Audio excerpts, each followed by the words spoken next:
What's going on, everyone? It's been a while since we've talked sleds, and been a while since I said I was going to do this video. Been busy at work, putting out some excavation videos. I'm also going to be putting out some extra excavation content over on my other channel. We'll call it Freerider Earthworks. So if you're interested in that stuff, head on over there and check that out too.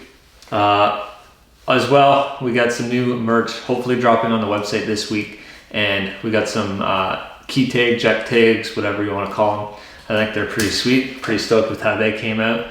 Anyway, let's get into it and talk about what it costs to go out and basically spend your winter snowmobiling.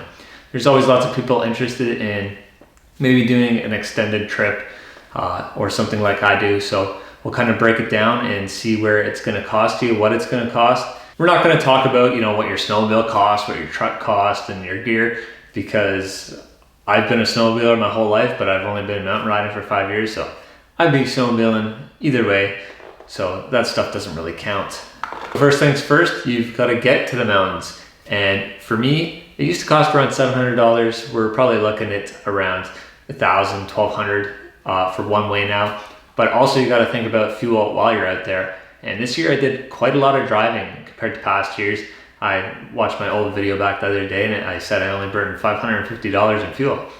Whereas this year I burned about $2,000 in fuel driving around, where I definitely did a lot more driving. Went to the airport a couple times, went up to McBride, went up to Jasper. So a lot more driving.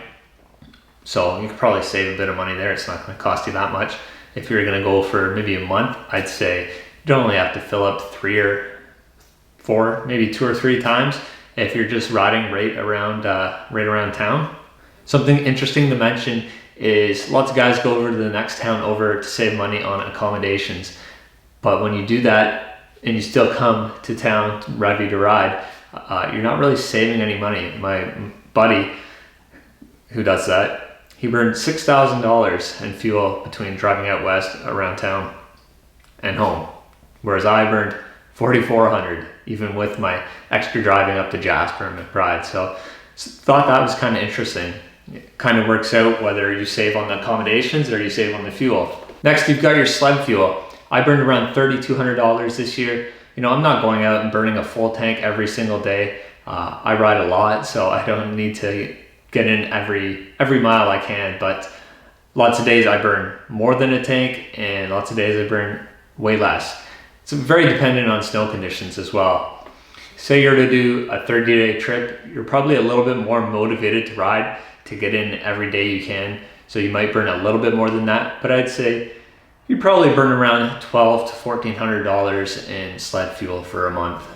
Along with fueling up your sled, you gotta oil it up. And that's where you can save a little bit of money, because gas prices aren't really negotiable. It is what it is. But if you have a good relationship with your dealer, you can get a discount on oil, and lots of times they'll also give you the bulk oil too, so you could save there. But I was around $1,500 in oil, and I burned a lot more in the Skidoo than in the Polaris. I should also mention I did about 4,500, close to 5,000 kilometers this winter. Just over 2,000 on the Polaris, just over 2,000 on the 154 Turbo, and I think around 700 on the 146. And then for the 30-day trip, you'd probably be around $600 in oil. Also depends what you're riding, and same with the fuel consumption, because like the Skidoo burn more oil, the Polaris burns a lot more fuel. So the NAs, like the 146 here, burns less fuel and oil than the turbos. Actually, I don't know about oil. The Skidoos they all burn a lot, it seems. In the deep snow, the 146 has to work a lot harder to keep up to the turbo, I think. Then we'll talk about some sled repairs. Usually if you're riding a brand new sled, you're probably not going to have much in the way of repairs unless you're smashing stuff, and that's your own fault.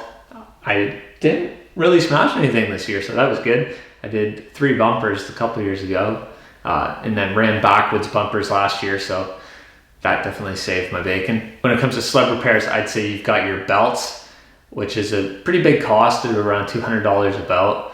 So a drive belt on the Polaris, 1 clutch belt, and then 3 clutch belts on the Skidoo. which again, you could maybe get a bit of a discount there through your dealer. Another thing you'll definitely be replacing is ski rubbers too. So for all that in total, you're probably around $1,400 to $1,800. Next up, the trickiest of them all, we've got accommodations. And that can make it or break it for a lot of people. Lots of people shy away because they see the prices of accommodations, or they just can't find a place to stay. For me, it cost me $340, not including hotels. And honestly, I think that's a really good price. You'd be hard pressed to beat that unless you locked in something for like a full 6 months renting a room. But you've really got to hunt to find the good places. You could just go on Airbnb and book a place, but you're going to be paying top dollar. Then you get into hotels and motels, and even those are a lot of money these days. And if you're doing that, you definitely want to have a buddy to split the cost with there. But if you hunt, you can find stuff for under $100 a night. And next up, for a grand total of $15,000, I'd say plus or minus $1,000, is our grand total, what it cost us, which is a lot of money. 3 years ago for our 66-day trip, it was $9,000. So I don't know if I'm just not pinching pennies like I used to be, or things cost a lot more these days, which they do. That's no secret, you know, especially fuel. Yeah, $9,000 to $15,000 over 3 years. I mean, our trip was definitely a lot longer this year.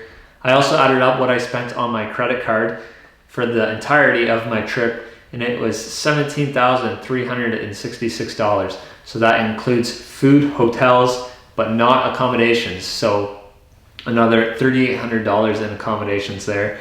But it does include things like my trip up to Jasper and 2 pairs of new boots, new Avi pack, multiple pairs of gloves, a pair of goggles, and you know, a few other small things. So a lot of money to snowmobile. I'm not telling you I spent this much. Look at me.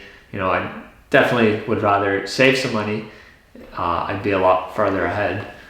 But yeah, I just wanted to kind of break it down for everybody that's interested in doing the same type of thing, or maybe you're just nosy and want to know what it cost me. That's what it cost me. You can save some money if you get lucky on accommodations, sled parts, sled oil, but pretty much is what it is. You're going to be spending around $15,000 to go and snowmobile for the winter. Or if you were to do a 30-day trip on a budget, I bet you could do it for $5,000 or maybe just under if you were really pinching pennies. So if that's something you're thinking about doing it, I would definitely give it a shot. That $5,000 only would include sled fuel, sled oil, accommodations, and the fuel for your truck driving around town. You know, everything else it's going to cost you to eat. I don't know where you're driving from, so you factor in that cost. And you know, you probably own a snowmobile if you're watching this video. Also, I forgot to mention your trail passes if you're riding a groomed trail. I mean, you can ride ungroomed trails every day if you want to, but 25 bucks a day for a trail pass, or around $250 to $300 for a season pass. It cost me $325 total for all the passes I had to pay for. But yeah, I'm getting tired of talking now, so I think that's pretty much it for this video. Hope you found it interesting, and I'm curious as to if it costs more or less than what you thought it might cost. Leave a comment down below, and I'll pick 2 comments and mail you out. Hiya! Oh, a couple of these. Focus. Is that focused? I can't see. Anyway, thanks for watching, guys, and we'll see you on the next one. That was really dumb.